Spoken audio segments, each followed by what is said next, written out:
Assalamualaikum warahmatullahi wabarakatuh. Halo semuanya, perkenalkan saya Alicia Salsabila dari jurusan Matematika, Fakultas Matematika dan Ilmu Pengetahuan Alam, Universitas Sriwijaya dengan NIM 08 011 28 23 28 070. Oke, jadi sekarang saya akan menjelaskan pemakaian bilangan kompleks pada potential flow di dua dimensi. Oke, di sini terdapat pendahuluan dulu ya, teman-teman. Untuk pendahuluannya, di sini kita ketahui bahwa fisika merupakan ilmu dasar yang melahirkan banyak sekali cabang. Termasuknya itu adalah dinamika fluida. Nah, dalam dunia penerbangan, dinamika fluida tersebut dia digunakan untuk menjelaskan bagaimana cara aliran udara dapat menghasilkan gaya angkat pada sebuah pesawat. Nah, salah satu pendekatannya itu adalah menggunakan potential flow di mana potential flow itu dia memodelkan aliran udara di sekitar sayap menggunakan bilangan kompleks untuk menyelesaikan persamaan Laplace dan memenuhi kondisi Cauchy-Riemann. Nah, dengan pendekatan tersebut, itu dapat membantu memahami bagaimana pesawat terbang itu dapat terbang dan beradaptasi dengan aliran udara yang ada di eh, apa namanya di sekitarnya. Oke. Selanjutnya ini terdapat beberapa dasar teori untuk permasalahan-permasalahan yang akan dibahas. Yang pertama itu adalah bilangan kompleks. Bilangan kompleks umumnya itu dia berbentuk Z sama dengan A plus BI. Dari bilangan kompleks tersebut digambarkan pada bidang kompleks atau sumbu real dan sumbu imajiner. Nah, bilangan kompleks itu dia memiliki pola sifat seperti contohnya di sini ada I kuadrat sama dengan -1, serta dia juga memiliki operasi dasar, yaitu operasi penjumlahan, pengurangan, perkalian, serta operasi pembagian. Selanjutnya, yang kedua ini ada operasi bilangan kompleks. Nah, operasi bilangan kompleks itu dilakukan dengan menggabungkan komponen real dengan komponen real, dan komponen imajiner dengan komponen imajiner. Nah, di sini untuk operasi perkalian, dia itu dalam operasinya memperhatikan bahwa I kuadrat itu sama dengan -1. Sedangkan untuk operasi pembagian, dia itu menggunakan konsep bilangan sekawan. Nah, jadi untuk penjumlahan dan pengurangan, untuk operasi penjumlahan dan pengurangan, dia menggunakan konsep umum dari operasi penjumlahan dan pengurangan dengan menggabungkan komponen real dengan real dan imajiner dengan imajiner. Selanjutnya ini terdapat dinamika fluida dan potential flow. Untuk dinamika fluida sendiri, dia mempelajari fluida bergerak dan sifat-sifatnya. Sedangkan untuk potential flow, dia itu adalah aliran fluida ideal yang tidak berotasi dan tanpa gesekan. Serta hal tersebut dapat memenuhi persamaan Laplace. Jadi, bilangan kompleks itu dapat digunakan untuk menyelesaikan persamaan tersebut melalui fungsi kompleks yang memenuhi kondisi Cauchy-Riemann. Oke, selanjutnya di sini terdapat penerapan dan pembahasan dari apa namanya dari judul yang sudah disebutkan tadi. Yang pertama ini ada potential flow dapat ditampilkan dalam bentuk turunan parsial, sehingga di sini didapatkan adalah di sini dapat kita lihat ya. Di sini didapatkan bahwa V1 itu sama dengan negatif turunan parsial dari eh, Pi terhadap X1. Terus selanjutnya ada V2 sama dengan negatif turunan parsial dari Pi terhadap X2.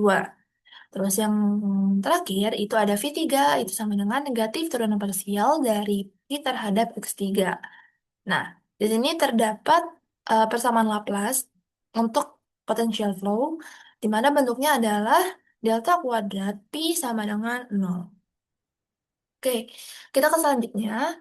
Karena memakai persamaan dimensi 2, sehingga di sini kita dapat ambil persamaan, yaitu didapatkan adalah turunan parsial kedua pi terhadap x kuadrat atau terhadap x ditambah dengan turunan parsial kedua pi terhadap y itu sama dengan 0.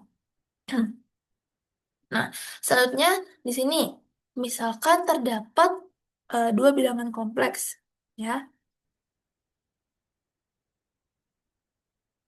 Misalkan terdapat dua bilangan kompleks di mana bilangan kompleks yang pertama itu adalah Z sama dengan X ditambah Y, dan yang kedua itu adalah W sama dengan V ditambah I besi. Oke. Sehingga fungsi F dapat ditulis sebagai, di sini fungsi apa namanya, fungsi F dapat ditulis sebagai FZ sama dengan Pi dari X dan Y ditambah I besi dari X, koma Y. Sehingga dengan beberapa proses selanjutnya, dengan beberapa tahap selanjutnya setelah kita mendapatkan si fungsi ini, maka kita dapatkan hasil dari penurunan fungsi adalah sebagai berikut. Ini hasil dari apa namanya, penurunan fungsinya. Nih, D, eh, df per dz sama dengan QE pangkat negatif I6, dengan Q-nya itu sama dengan U kuadrat plus V kuadrat pangkat 1/2. Jadi Q-nya itu adalah kecepatan aliran dan P-nya adalah sudut antara flow dan sumbu X pada koordinat kartesian. Oke, dengan persamaan yang didapat, udah didapat ini, persamaan yang sudah kita dapat, maka persamaan tersebut akan lebih mudah digunakan dalam menghitung hal-hal yang berhubungan dengan potential flow. Jadi di sini dari konsep-konsep yang sudah kita gunakan, konsep bilangan kompleks yang sudah kita gunakan, dan didapatkan persamaan ini sehingga persamaan ini dapat digunakan untuk mempermudah perhitungan yang berhubungan dengan potential flow. Nah, di sini terdapat apa namanya, apa namanya, beberapa hal yang berhubungan dengan potential flow. Nah, persamaan yang udah didapatkan tadi, yang ini, persamaan ini, itu sudah dapat, apa namanya, sudah banyak sekali digunakan pada aliran fluida atau pada konsep potential flow. Yang pertama itu contohnya adalah straining flow. Straining flow adalah aliran yang besar komponen, eh oh, sebentar. Oke, straining flow adalah aliran di mana besar komponennya itu adalah besi sama dengan 2K XY, dengan K ini adalah sebuah konstanta dan XY ini adalah variabel XY untuk komponen kecepatan U dan V. Didapatkan di sini bentuknya adalah U sama dengan turunan parsial dari turunan parsial besi terhadap Y itu sama dengan 2kx sama dengan turunan parsial Pi terhadap X. Terus selanjutnya, untuk V, dia itu adalah negatif turunan parsial besi terhadap X, itu sama dengan negatif 2KY sama dengan turunan parsial Pi terhadap Y. Sehingga akan didapatkan Pi-nya itu adalah cos, Pi-nya itu adalah K dikali X kuadrat min Y kuadrat. Sehingga didapatkan dari sini fungsinya, fungsi fz sama dengan, fungsi fz sama dengan Pi ditambah I besi sama dengan K dikali X kuadrat min Y kuadrat ditambah I 2K X Y itu sama dengan KZ kuadrat. Selanjutnya adalah pusaran garis. Nah, pusaran garis itu merupakan kumpulan aliran atau medan aliran U. Eh, oke, di sini medan aliran U dengan U sama dengan gamma per 2 pi R dikali dengan theta topi. Jika gammanya itu adalah vorticity strength, yang komponen potensialnya sama dengan medan aliran U, yaitu nih medan aliran U adalah Pi sama dengan gamma per 2 pi kali theta. Sehingga dapat ditentukan untuk kompleks potensialnya itu adalah di sini didapatkan fungsi Fz sama dengan negatif I gamma per 2 pi R dikali log Z. Oke. Selanjutnya adalah aliran angin pada sayap pesawat.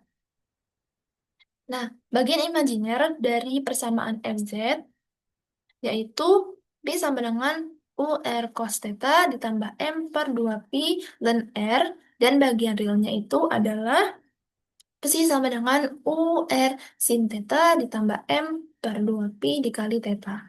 Nah, dari ketiga ini, inilah yang dibutuhkan untuk menjawab pertanyaan sebelumnya, yaitu bagaimana caranya pesawat terbang itu bisa berada di udara dan dapat mengatur apa namanya udara yang ada di atasnya. Jadi di sini ada straining flow, ada pusaran garis, serta ada aliran angin pada sayap pesawat. Oke. Nah, dari beberapa yang sudah diselesaikan tersebut, maka didapatkan kesimpulan bahwa salah satu pemakaian bilangan kompleks pada satu konsep tentang fluida, yaitu potential flow pada dinamika fluida, dapat dilihat bahwa bilangan kompleks yang mengandung bilangan imajiner saja yang memiliki manfaat yang begitu luas. Jadi di sini bilangan kompleks itu sangat berguna untuk menentukan perhitungan pada potential flow di dinamika fluida, sehingga konsep dari bilangan kompleks dapat menentukan straining flow, pusaran garis, serta aliran angin yang ada pada sayap pesawat. Oke, mungkin sekian dari penjelasan saya. Kurang lebihnya mohon maaf. Wassalamualaikum warahmatullahi wabarakatuh.